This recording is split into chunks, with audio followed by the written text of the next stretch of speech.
Kapin sa 3,000 ka mga tao ang nakabenepisyo sa pagbalik sa programang Aksyon Agad nga may bisita sa Barangay Poblasyon. Ang report ni Femari Dumabo. Taas nga linya sa mga talisaynon nga maatiman sa mobile dental clinic aron makapaymo sa libreng pagpaibot sa ngipon ug check-up.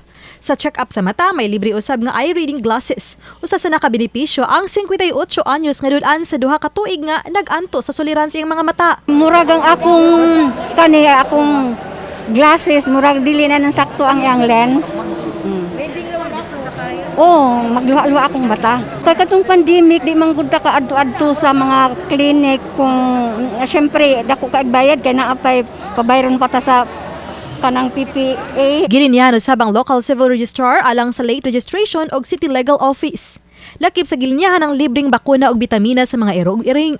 May seminar usab alang sa livelihood program sama sa baking ug uban pa. Alipay lang ko, ubay na tabangan diri. Actually, we're bringing the whole City Hall here now. Na diri si registrar, kung mga late registration, gitupad gyud namo sa City Legal para kung nay kalihukan na kailangan notaryuhan, na ang business licensing diri, na ang DSWD, na ang City Health. Ganiyang buntag mikapin na sa 3,000 ang nakabenepisyo sa bisan unsa mga serbisyo nga gikan sa City Hall sa Aksyon Agad nga motuyo paglibot sa 22 ka mga barangay matag Huwebes. Sunod Huwebes, bisitahon sa Aksyon Agad program ang barangay mohon na usab.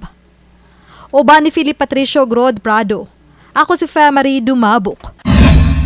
Balitang Bisdak.